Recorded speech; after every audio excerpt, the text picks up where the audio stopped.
Good morning, everybody. This is episode 225 of the Newtown Big Dreams podcast. I'm your host, Luke Menkes.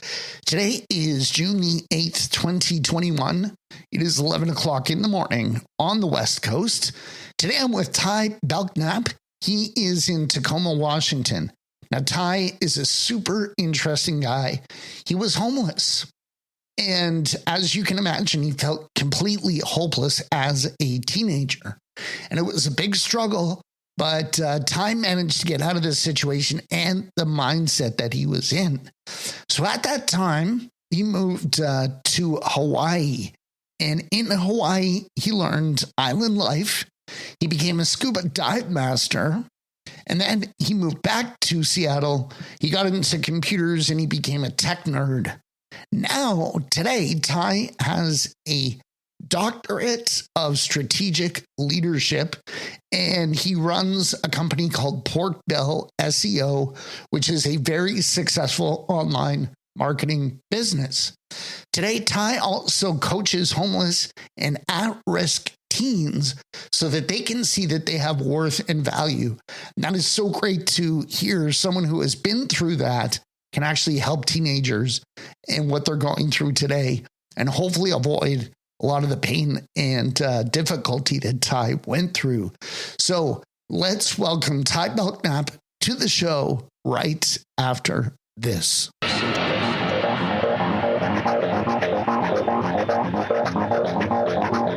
Welcome to the Newtown Big Dreams podcast, an interview-style talk show that's your gateway to the fabulous and fascinating people who relocated to start a new life. Whether you're new to our podcast or your city, our fellow neighbors from across Canada, North America, and the entire English-speaking world share their stories of reaching new horizons and big dreams. So sit back and relax as we navigate in-depth and intimate conversations with entrepreneurs, thought leaders, executives, creatives, and anyone who can share their story about their Newtown big dreams. And now, here's your host, Luke J. Menkes. Thanks so much for coming on the show today. It's great to see you. Luke, thank you so much for having me here. I'm glad to be with Newtown Big Dreams. Awesome. So I know you're in Tacoma, Washington, and you moved there in 1995. Yes. That's not, we're both on the West Coast here. Tell us about Tacoma. What was it? Why did you move there in 95? And what's it like? Well, actually, I wound up being homeless as a teenager. And I was on the West Coast then. I was in the Pacific Northwest. And somehow I wound up in Hawaii, from being a homeless teenager to being a homeless beach bum in Hawaii, and learned a lot about life there. It was a great thing, a great place, but I like to explore. And one thing about Hawaii is you're stuck on an island.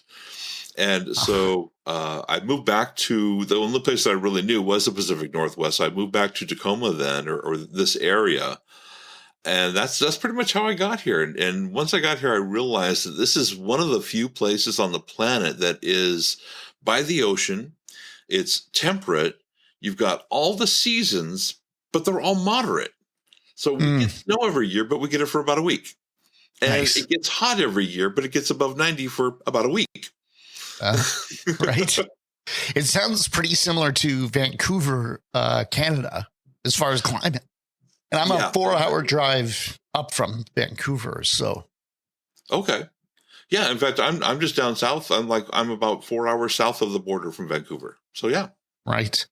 So I'd like to ask you a little bit about being homeless. You know, when I was young, we used to travel to Florida every Christmas from Toronto. And downtown Toronto, you know, there's homeless people, and I really felt really bad because so cold. And I used to say this silly thing to myself when I was a teenager. You know, if I had to be homeless, I'm going to be in Florida so I don't freeze, right? Yeah. And I mean, was that maybe part of it? Like why you went to Hawaii? Because you're sleeping outside a lot, I guess. Yeah, that could be a good reason why. The reason why I went to Hawaii was actually very weird. I met somebody and they were going, and I told them that I would love to go to Hawaii, and they bought me a ticket. Right. And so that's how I ended up there. But you're right. It was right at the beginning of summer. I had spent another winter on the streets, and as temperate as it is here, I'm sorry, winter is still cold. Yeah. February is still 20 degrees here. And when you live on the streets, that's tough. Mm-hmm. Yeah. Can you tell us a little bit about how you ended up in that situation? I don't want to lay blame at all. My parents had an opportunity. In fact, my parents were in Hawaii also. So when I moved to Hawaii, I actually reconnected with them. But my parents had an opportunity to move from the Pacific Northwest to Hawaii themselves. And at the time, I didn't want to. And my father grew up very, very independently, completely different time. And from the time he was 8 or 9 years old, he was taking care of his brothers and sisters. They were doing their own thing. And he was even working at 9, I think. Wow. And so at 14, 15 years old, when I said I didn't want to move to Hawaii, my parents just said, okay, bye. And they left. So wow. they left me with someone that they thought they could trust. And that person wasn't anywhere near as trustworthy as they thought they would be. So, jeez. Yeah. So let's talk about the better part.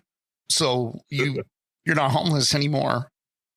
Tell us about the transformation. How did you go from there to here?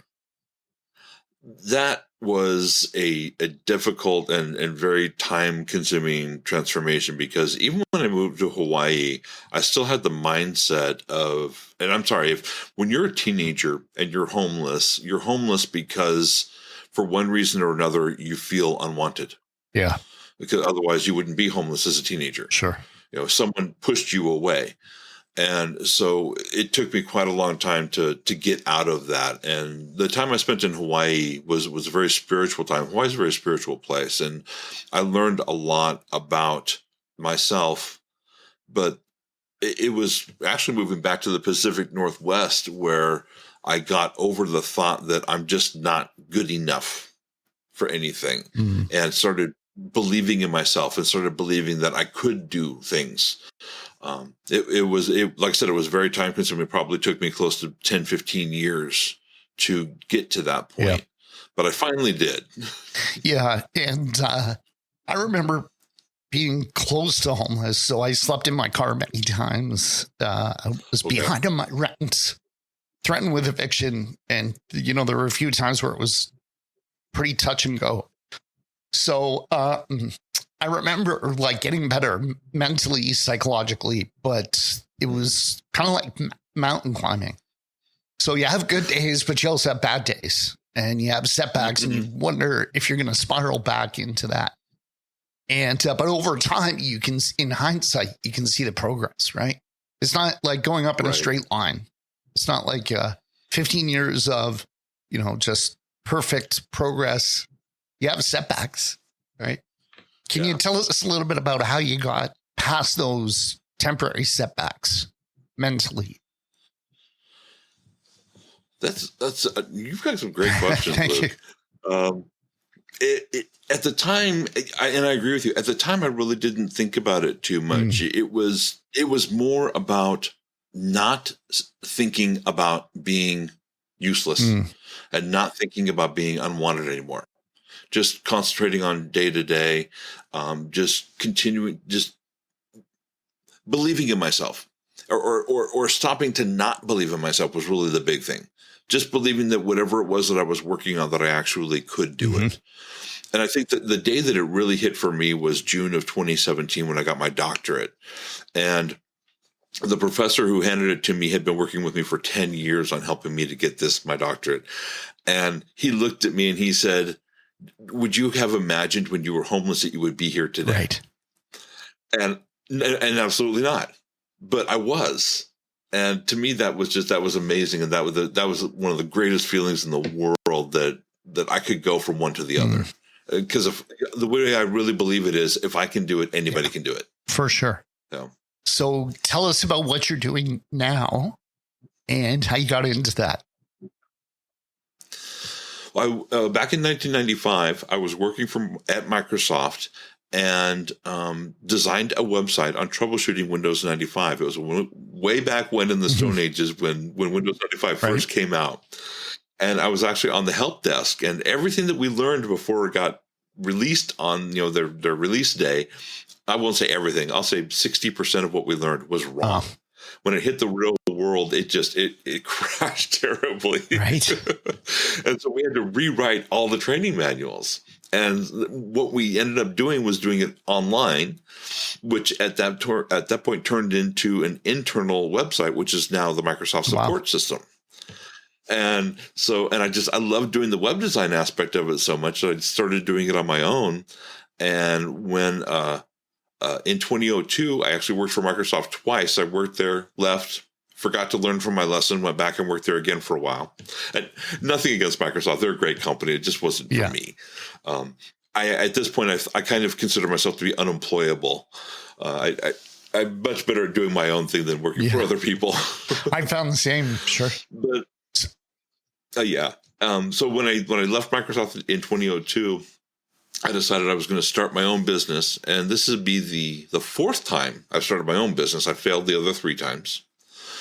And literally my first year of starting my own business, I made 10% of what I had made my last year at Microsoft. And I was ready to quit again. And I was ready to, because you don't quit or you don't fail unless you quit. So if I quit, I knew I was going to fail. And the thought came to me, do I really want to go back to work for somebody else? And the answer was no, definitely not. And so I realized there were basic things that I didn't know about running a business. And I decided to start learning what I didn't know, at least enough to get by until I could afford to hire someone else, to do those things.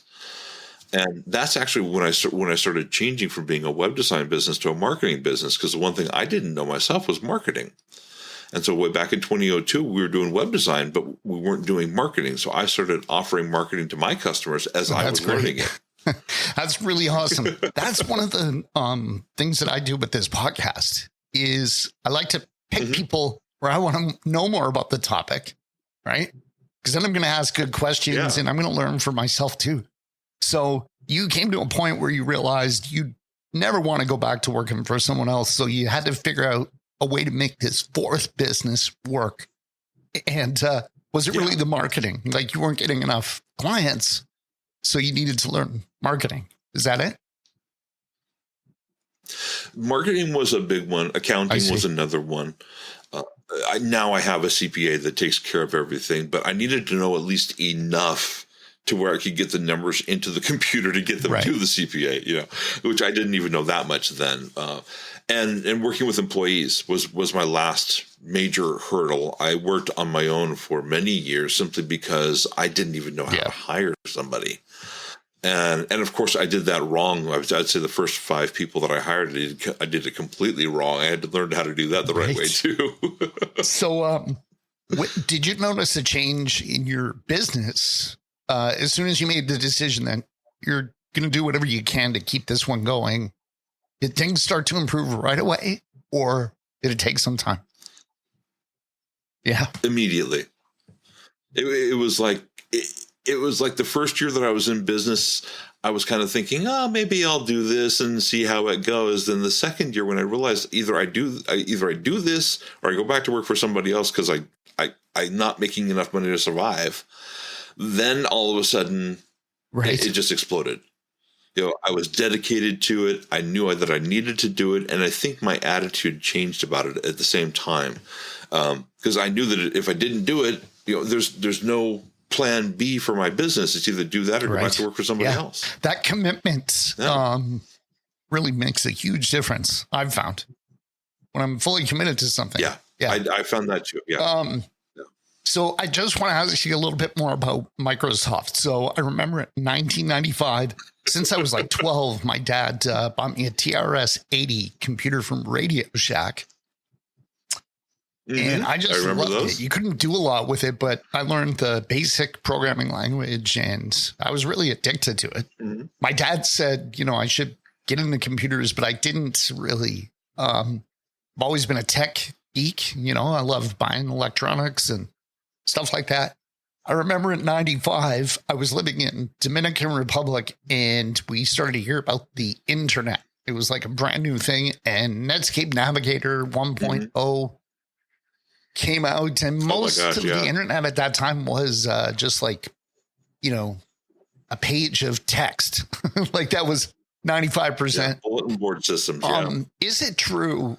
Like I used to read Apple Insider every single day, like religiously, and I followed Steve Jobs until he passed away. Is it true what Steve Jobs said that Microsoft basically ripped that off from the Macintosh, the whole Windows?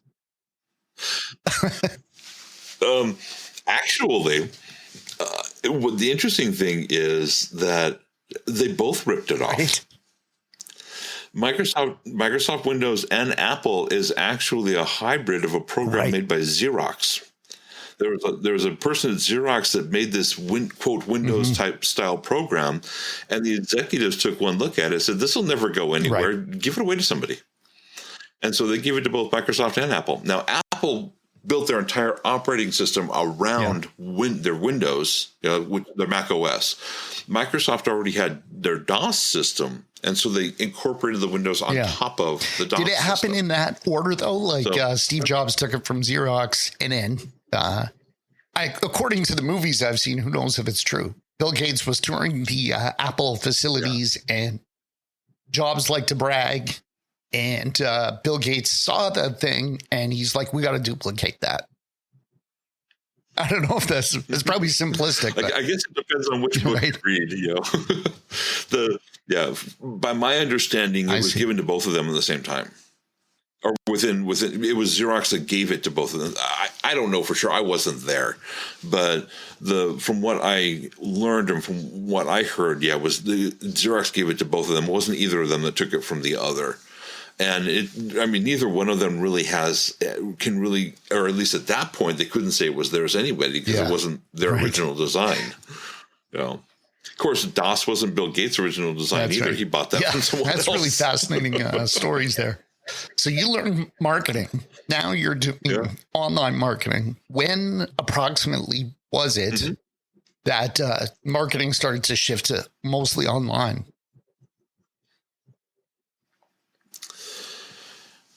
That's been something that's actually been going on since 2002. Back in 1995, there were the big search engines were Alta Vista, Lycos, Yahoo was just coming out. Google wasn't even heard of. There's no such thing as YouTube or Facebook or any of that. Prodigy and America Online were the big ones that were just going away, and they were closed systems. You couldn't really do anything yourself on those. I would say online marketing really started with Yahoo and Alta Vista. But it was very small. Only large companies did it, and they only did it every once in a while just to see what would happen. It wasn't starting to get big for smaller businesses, I'd say, until probably 2004, 2005. That's about when we started. Well, that's just about when we started offering it to and it's funny, we would offer it to our customers as a free add-on at the time so that we could get them so we could design their website for them. And now it's flipped. Now we do online marketing and we'll design the website if they want us to, but we don't even really advertise web design. Most people, I guess, have one. So you're going to come in and help them to improve it as far as SEO and things like that. Yeah. So really? Yeah, we get them to the top of the search. How do you do that? If you could tell us, without giving too much away, because we want people to use your services. I have no problem with giving it away because most of it is so techie nerdy that most people their eyes would cross, and I don't blame them. My eyes cross sometimes. It's like time too. Like I love to learn about it, but I don't want to spend all day doing what you do. So.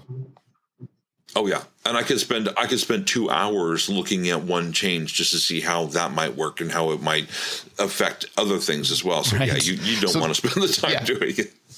But the big thing, and this is actually in my book, I have a book called Timeless SEO Secrets. And the number one thing in there, this is the number one thing that I learned even in 1995 when I did my first website, it still applies today. And Google actually just came out with their latest core update, which makes this even more applicable, is quality content. You do high quality content with the proper keywords, you will get higher in the search engines. And Google, and I love this, Google is actually this major update they just did is going to highlight local business. And so it's more important now than ever for local businesses to get that content done right, because it'll help them. So how do you define quality content? I know what I like, but I'm concerned with what Google likes or what they will deem to be quality content. Quality content to me is like, let's say you have a sales page. In fact, you know what? No, I'm going to pick on the homepage because I see this a lot. You go to a small business homepage and they say, hey, welcome to my homepage. My name's John. I'm so glad that you're here. I want to help you. Here's a picture of my family. My family is so supportive. And here's my dog. My dog is just a great dog. And they go on and on. And it's, it's a lot of interesting stuff because they're a local business. But they haven't told you what they do yet. And even more importantly, they haven't told you the problem that they solve. The highest quality content will solve a problem, because think about it. What do you do when you get onto Google or Yahoo or any other web or search engine? You want a problem solved. You're looking to fix something. You're looking to get help. Even if you're looking for funny cat videos to solve your problem of being bored, you want a problem solved. And so if you can solve the problem first thing, then you've already got the stepping stone for high quality. Define the problem. Explain how you can solve it as that person. Yeah. And that should be on the front page. Now, I've been told that you need something called dynamic content or constantly updating content to keep your ranking high. Is that true? Yes and no. Google loves content that changes. And so, you change the content, Google likes it, especially when you change it for the better to make it higher quality. Google also loves longevity in pages. So once you have a page done right, changing it could hurt you. And so it's kind of a balancing act of getting that page just right. So that I keep saying Google, and Google's a major player, but they're not the only one.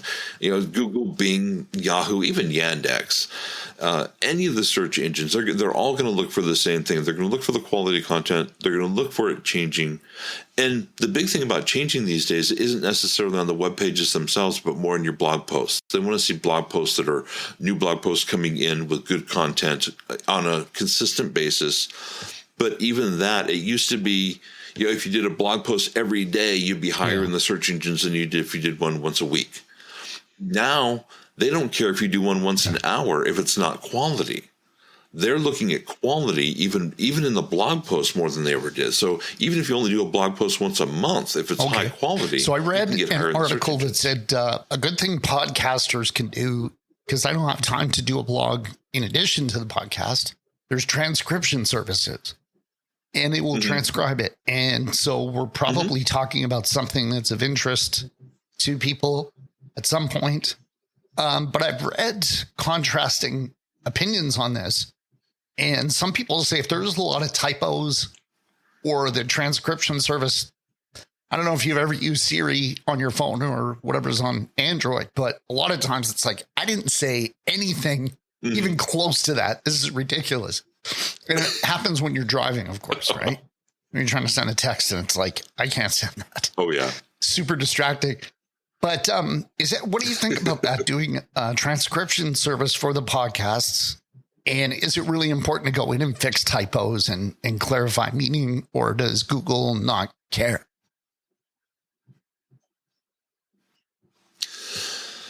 I think Google cares even more about typos than they used to, and they've always cared a bit, because it used to be where you could put in your keywords if you someone mistyped something. Like I live in Washington, where there's cities like Puyallup and and Tahoma and Tacoma and Seattle, and how do you spell all this stuff? And so people mistype this stuff continuously. And it used to be you put that in as a keyword and it would help you. But now the search engines are knowing more and more when you mistype something, and they're saying, that's why you see at the top, did you mean this instead? And so they're catching those mistypes. And you got to be careful because especially if you do the mistypes on purpose, now Google looks at that as spamming, and they're not going to blacklist you or anything, but you may not get high in the search engines with that page simply because it's there. Personally, I think the transcriptions are huge right now. And yes, get rid of the typos. Try to edit them as much as you can to make them real to the audio. But I think that's going to be going away here. I'll say, don't quote me, but I'll say in the next 5 years or so. 10 years ago, Google said that they were going to try to get rid of text and so that they could automatically transcribe audio and video, and they still can't do that right on YouTube. So hopefully in the next 5 years or so, it'll get better and they will do that. And at that point, we won't have to worry about transcribing anymore. But for right now, I think it's huge because search engines love text. Okay. So the more text you can give them, maybe a unique problem. Yeah. This podcast, back in the days where we could actually see human beings and sit face to face without, people getting all freaked out. And I used to do it right here at this desk, and I would invite local people. I got the idea from Gary Vaynerchuk, who his book Crushing It, I think it was. And he said a realtor should do a local podcast where you interview local business owners because you position yourself as the experts on your city. To me, it was great. So I loved it. But during COVID, I decided I wanted to expand past the city. And so that's what I'm doing. And that's why I changed the name. It used to be called I Love Kelowna. Now it's called Newtown Big Dreams because I realized 95% of my guests have moved from someplace to someplace. I've done it 10 times, four different countries. So that's my kind of niche, right? We're all talking to entrepreneurs. We're talking about entrepreneurs. Yeah. But I love geography. So we start with that. So I'm trying to I just got a couple of domain names. I don't even have a website yet. I do for the podcast, but it's like a Buzzsprout subdomain. So I got 2 domains, and I want to start generating leads for my real estate business. But I love doing this podcast. So how do I, how do I help myself in the search rankings? Talking to someone from Tacoma, but I want people who want to buy real estate. So I'm going to have a transcript and all that. I mean, should I combine these 2 things? I don't really have time to do 2 websites. So I'm trying to, leverage my time. Yeah. And that's a tough one. I actually have several websites myself, and I actually have my own podcast as well. And my podcast is actually just part of my company right now. It doesn't have its own website. So it's actually part of the podcast is part of the blog I have on my website. And that way it makes it easier for me to manage it. I eventually, if my podcast takes off and it's actually starting to take off, so I might transition it to its own website at that point or later on. But that's a very good question, and it really depends. A lot, like you said, is time and availability, because you can have a website designed, but you also have to keep it updated. And so it takes time to do that. And if you're a real estate agent and your job isn't to design or update the website, how do you find the time to get all that done? And that's a question I think that each person really needs to answer for themselves. What I can say is you should have at least one website. Your website should be the cornerstone, especially with what's going on with COVID. Your website needs to be the cornerstone of your entire online marketing, even if you're mostly on social media or a podcaster or whatever it might be. You need to send people to your website. And the reason for that is social media can change at any point. And for people that kind of scoff at that, well, look at Google+. Google's a multi-billion-dollar company. They have all the money in the world to keep that going if they want to, but they just decided to shut it off. And Facebook could do that at any day they want. Oh, yeah. And just as a side note, I think Facebook has big problems because they decided a couple of years ago to get into politics and really become a news organization. They're actually a news organization. And a lot of people are pissed off, with the way they censor things and try to, force what you're going to read. At the start, I liked it because there were so many pages springing up and stuff. And I thought, well, if Facebook knows what I like, that's fine. I don't have time to go through everything. But now they're like almost telling you what you should like and what you should listen to. And they've kind of flipped to being like advocates instead of, hey, let us help you to find stuff you like. They are getting so picky. We have a chiropractor client that does Facebook ads. And the last set of ads we did were very similar to previous ads. And Facebook denied it because we had a picture of a person that had a bad back. It was an actual client of my chiropractor that agreed to do it. But Facebook denied it, saying that people with bad backs may look at the ad negatively. Well, the whole ad is to help people with bad backs. But Facebook wouldn't even allow it. We had to do a picture of a smiling family. We couldn't do a picture even of a healthy back at that point. They wouldn't allow it. It's just wild what they're denying these days. And we wanted to pay them to put this up there, and they still said no. So you never know. With a website, that's the one thing that's great about America. And I realize that there are some websites out there that are just terrible, but we do have the right to free speech. And Facebook cannot deny us from having our own websites and talking about what we need to talk about on those. Yeah, we're in agreement there.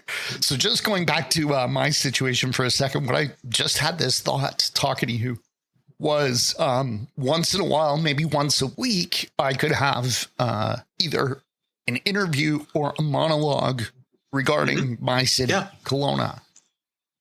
So, and then do the transcription like we talked about. And then, so there's a lot of local content coming up on the website. And you could even do a web page. I talk about this in one of my trainings where I was talking with or working with a real estate agent in San Francisco, but they also did real estate in San Diego. But the cities are far enough apart that it didn't make sense to say, if you want a house in San Francisco or San Diego, it's like, well, that's, it was a 4-hour drive between the two or something like that.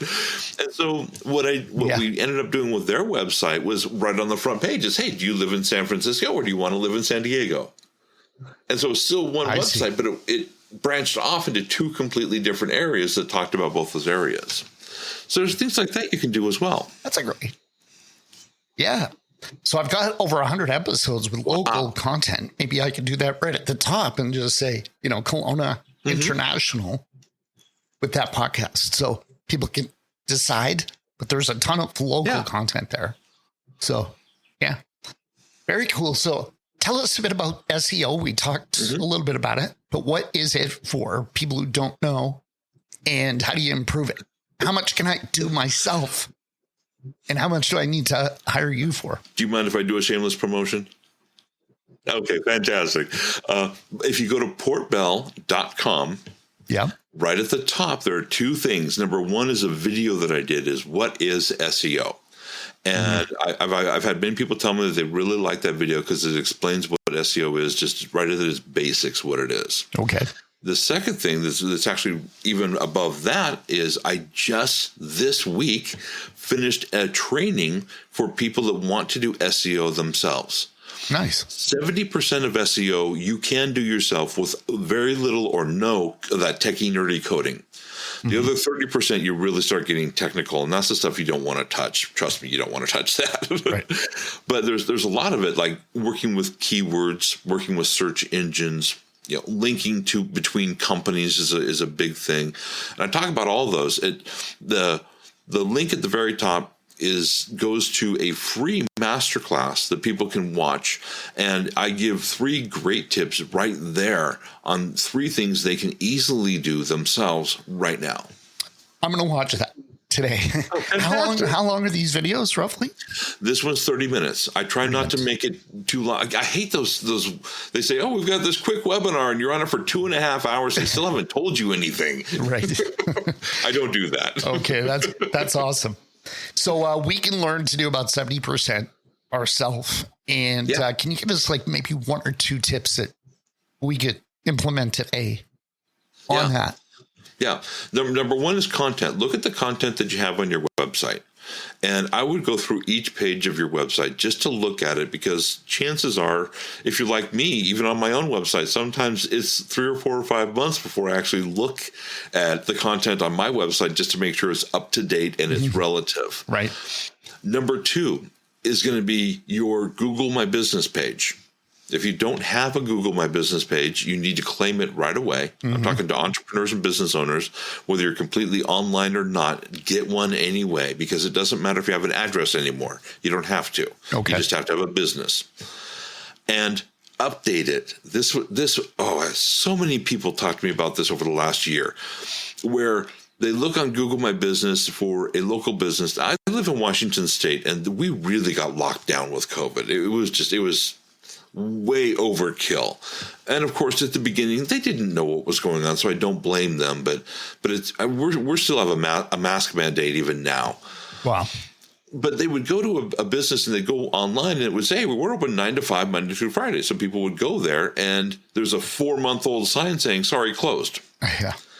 But they never updated their stuff online. So in your Google My Business, make sure it's updated. If you have a COVID policy, make sure it's on there. If you have new hours, if you're offering online services, Google's updated it to where you can even show those online services now. You can start showing your products and services right on the Google My Business page. For local businesses, to me, that is the number one thing, aside from content marketing itself, but the number one thing that you can do to get higher in the search engines. Because if you think about it, when you do a local search and you've got all the results, what's above the results? That map. Right. You do your Google My Business right, and you get on that map, and that's important. Totally.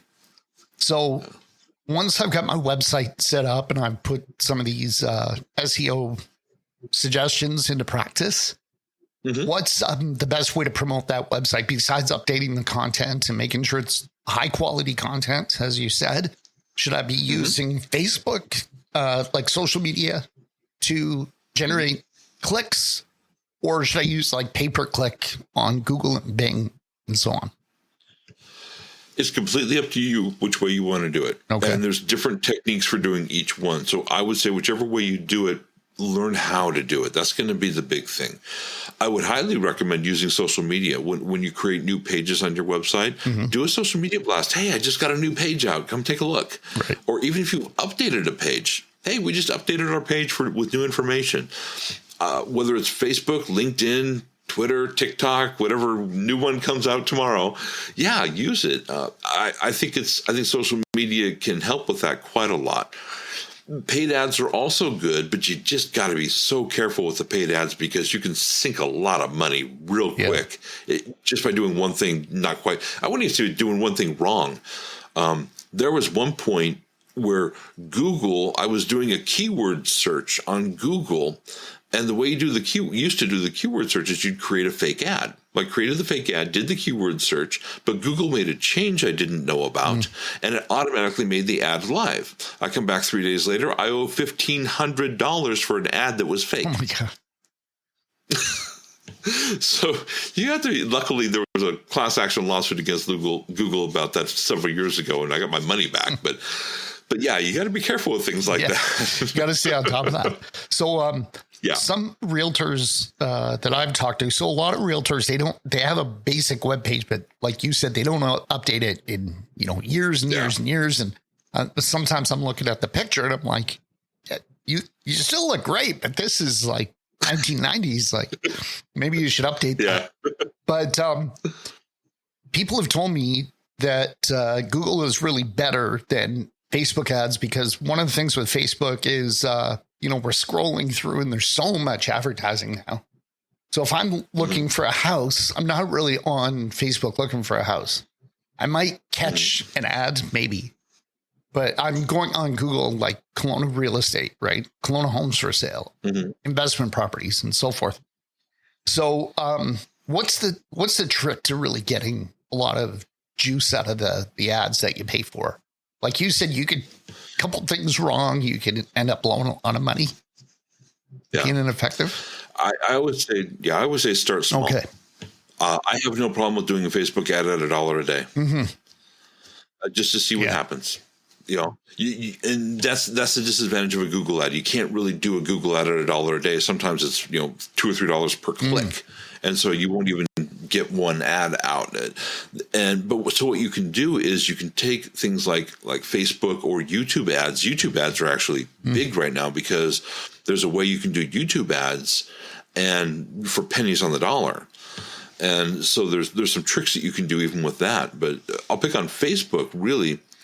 Is you do 10 ads at $1 a day, you're spending $10 a day. You're also doing your testing for your ads right at the same time, so you can figure out which ads are working, which ones aren't. So you can put the money into the ads that are working without spending $1,000 trying to figure out what to do. And I even recommend that over natural SEO, especially if you have a new product out, because natural SEO can take 6 months. Right. Before you start getting higher in the search engines. Now, long-term, natural SEO is the only way to go, because after 6 months to a year, now you're making a whole bunch of money off of it. But in the beginning, you're spending the money without a lot of return. With paid ads, you're getting the return right away. And what about Bing and other search engines? Is Google the way to go? Like, should you always do Google, or should you try some of these others? They've actually did a research study it wasn't 2020. It was 2019 that they did it. And they actually found that Bing was more accurate at that time than Google. Now, Google, and I think that's why Google's doing so many updates. They did one core update in June. They're doing another core update in July of 2021. I think it's the first time they've done 2 core updates in 2 months. It's going to be, hopefully it won't be a huge upheaval with everything. But yeah, so I do Bing just as much as I do Google. Part of the reason why I pick on Google My Business is because Microsoft got really smart. You get your Google My Business listing down perfect. You go down into your Bing business listing, and there's a little button that says copy my Google stuff. They made it simple. And so you only have to do it once now. That's really great. One thing I recommend people do that have a lot of platforms and a lot of things going on is have a web browser with tabs, pinned tabs. So Google listing, for example, I've forgotten to update it when hours have changed and stuff like that. So if you have a tab and then first thing in the morning, you get a coffee and you just kind of go through, okay, I'm going to check my bank account. So I'm going to check this. I'm going to check this. And then you don't forget. That's what I like to do. Yeah, that's a good thing too. And another little trick especially with Chrome, I actually don't use the Chrome browser myself very much, but I have all of my websites set as a favorite on my Chrome browser. Google knows that those are set as a favorite. And so they'll list it. It gives you a tiny little ranking boost every time someone sets a website as a favorite. So set all your websites as a favorite. That's awesome.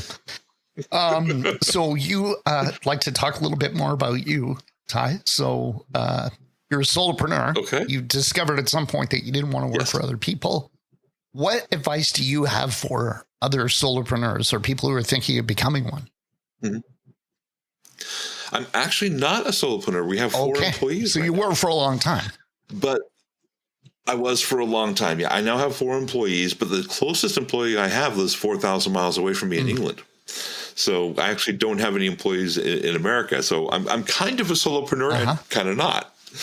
So I do work in my office alone. And the one thing, and COVID made this real difficult. I'm glad the restrictions are lifting up, because the big thing about solopreneurs is feeling isolated. And so I say, try to at least once or twice a week, every week, get out, go to a networking meeting, go to something, maybe join a chamber of commerce or a networking group or something like that, so you can get out with other people at least a little bit each week. At least for me, I'm an introvert myself as well, so I love working alone, but even I need people every once in a while. That's so true. I'm an introvert too. And I noticed that, I think we're all on a spectrum, from someone who wants to live in a monastery and never talk to anyone again to, someone who's like very outgoing and boisterous. And we're all kind of on a spectrum, and it fluctuates day to day. But we do need to, even introverts like us, we have to schedule, some time with other humans. Otherwise, it's not good. Right. Yeah.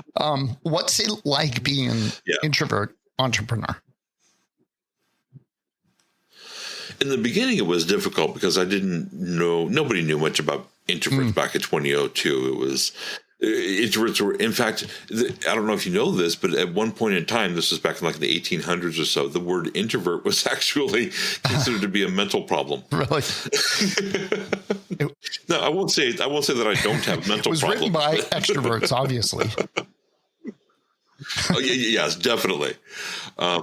I actually think that the introverts have a great advantage when it comes to being, especially a solopreneur, because we're not relying on other people to be around.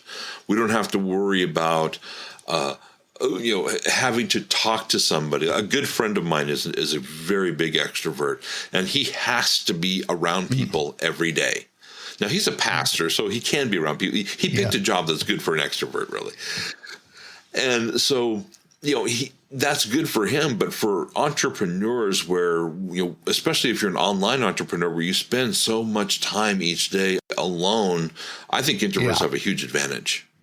Yeah, and we have skills that we can use that, whether we realize it or not, that help us a lot more over extroverts when we're online. We can prepare, we can contemplate, we can do a lot of things. That's great. Do you find it easier to work with remote employees or in-person employees? There's advantages to both. Of course, there are many businesses where you simply cannot have a remote employee. I was just talking with someone earlier today. They run an adult assisted living facility. You can't have remote employees with that. There's no way. Personally, I love working with remote employees. The most difficult thing is I've just hired, late last year, hired a web designer, and he's in Macedonia. So it's almost literally a 12-hour time difference. It's 11:50 a.m. here. It's almost midnight where he is. So either I have to stay up late or get up early in order to talk to him when I want to do face-to-face stuff. But personally, I love just, shooting an email, adding a couple of pictures for clarity, and say, hey, and it's all about finding the right people too. It took me 10 years to find this guy. And I've gone through probably at least 20 web designers before I found this particular guy. I had as a freelancer for over a year before I even hired him. So now I've actually hired him, and he's an employee. So I have a very tough process. I learned that over time. One of my first employees was a graphic designer. And it's funny because one of the things people always ask me is they say, well, aren't online employees so fickle? They're here one day and then all of a sudden they just disappear. Well, the first guy I hired was a graphic designer. He was an amazing graphic designer. He designed the logo for my first company. He hand drew this head of a tiger, and the individual hairs he hand drew. It was just awesome. And one Friday, I had a job I wanted him to do, and he said, hey, I'll have time over the weekend to get it done. So I contacted him on Monday, and he goes, oh, I've moved 3 states down.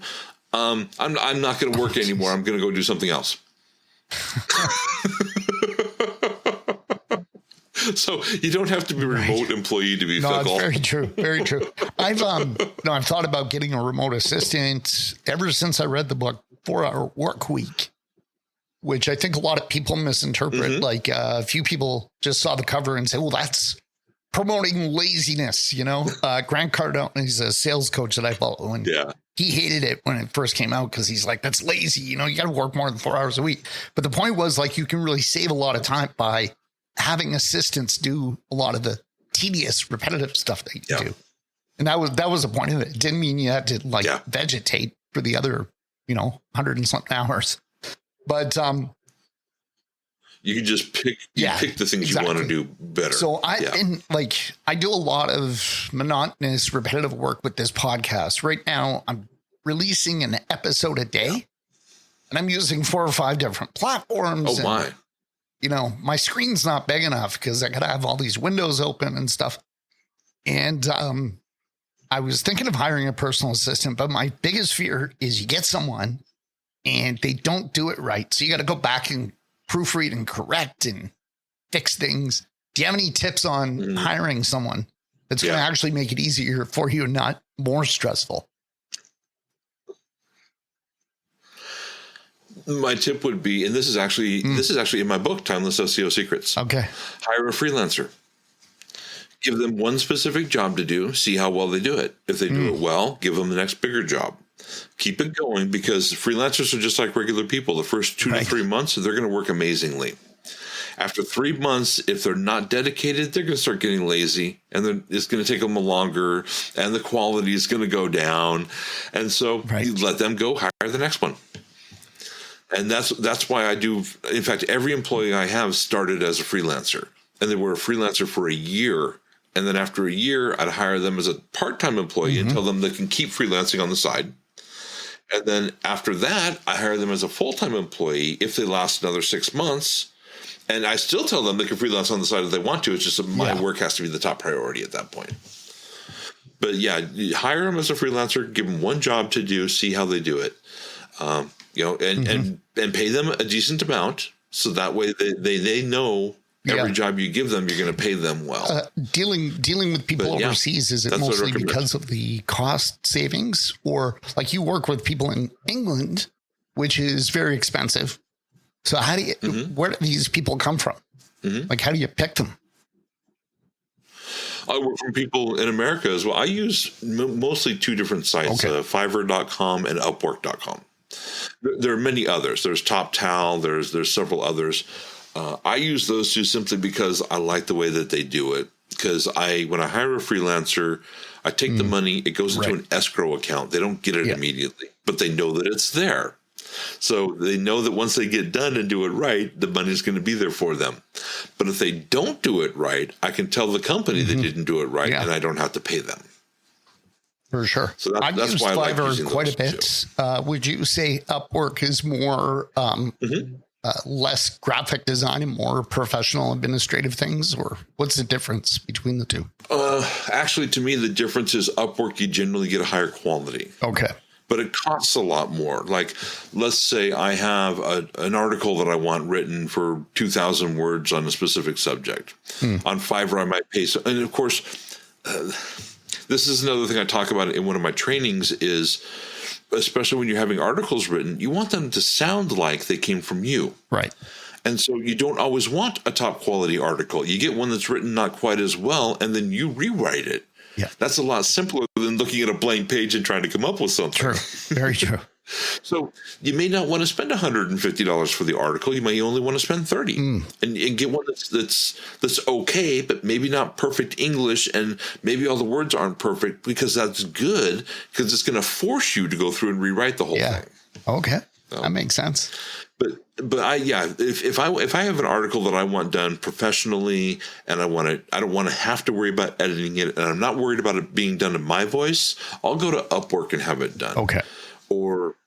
But now Fiverr is changing. Fiverr is getting a lot higher quality too, so they are becoming a lot closer. But in general, that's what I say. Upwork is generally the higher quality. Fiverr's not quite as high quality, but I've also noticed that Fiverr seems to be quicker. I see. Yeah. Okay. Those are great tips. So you've got a great website, tiesfreebook.com. What can we find at that website? Well, the biggest thing about search engine optimization is working with a website that the search engines already like. Okay. And 70% of the time when clients come to us, their website has problems. So I designed that. tiesfreebook.com is really a workbook to determine whether or not Google, Bing, Yahoo, whatever it might be, whether they like your website already. Does it have errors? Does it load fast enough? There's all sorts of different things. You can go through and you can run the tests yourself. I have links to independent websites. It's not all just mine. It's independent websites you can tell to find out whether or not your website is ready for search engine optimization. Okay. That's great. Yeah. Awesome. Well, Ty, the time has really flown by. I could have spoken to you for a lot longer, but I really appreciate your time. And thanks for coming on. Yeah, I appreciate it a great deal. Thank you for having me. This is great.